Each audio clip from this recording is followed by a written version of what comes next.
Hello everybody, this is Cyberclone Alpha here with another video for you today.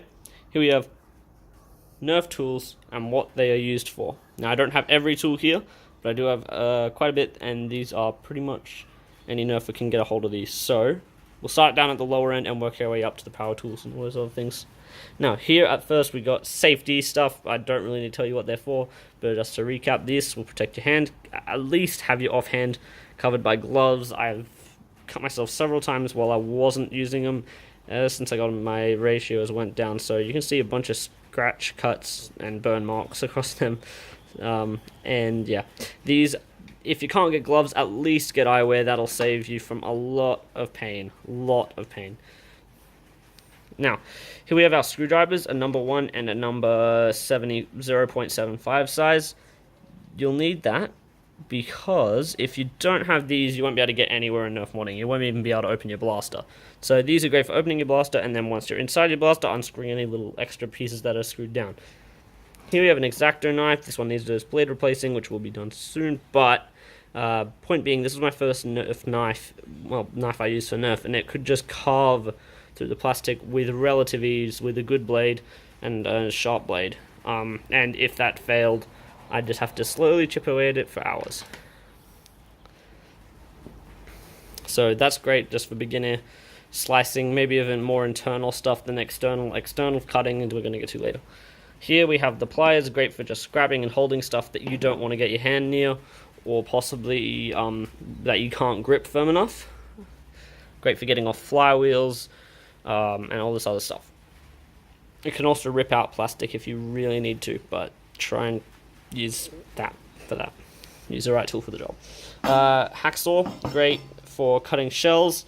Probably one of the best options that's not electrical, and relatively cheap as well comparatively to the stuff we are going to be seeing a bit later. Next up, we have the file. It will just sand down all the pieces that you haven't got quite right measurements, and it will make things nice and smooth as well. So definitely recommend this if you're going to be doing any shell cutting. Hot glue gun, pretty self-explanatory. It shoots out hot glue. You're not going to be able to shoot your friends with this. It's literally probably that far away from it. It will fire, and that's just not going to be enough to shoot your friends with. Please don't. They're painful. But it will hold down stuff temporarily, or maybe even a bit longer. It can hold things down permanently if inside, but I wouldn't recommend leaving it that. If you want to ever interchange something, you can just rip this straight back up, but mostly for outer stuff, use epoxy. Here we have the ever-faithful Dremel. I use it all the time when any of my Nerf modding that requires any shell cutting or grinding, or even just chipping a little bit away, chipping some paint away. It has several tools which are of use. Cutting tool, grinding, sanding, and this one is great for just ripping away that plastic that gets in the way of expanded plunger tubes and all those other goodies that we can put in our Nerf blasters. Here we have a drill. It's not necessary, but it certainly helps. I mean, you can get hand drills, but then you're going to be spending ages, which is the problem with the X-Acto knife over there. It's like each has its use.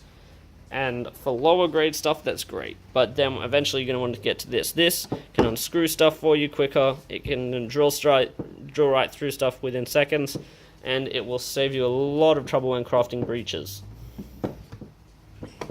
Here we go. Here we get to the electrical stuff. So we got this wire snipper / wire stripper. So just for those of you who don't know, all wires are covered in a rubber coating similar to what you see on cords, except a lot smaller. Generally in Nerf blasters, don't put them in that thick, you're not going to fit much more than one.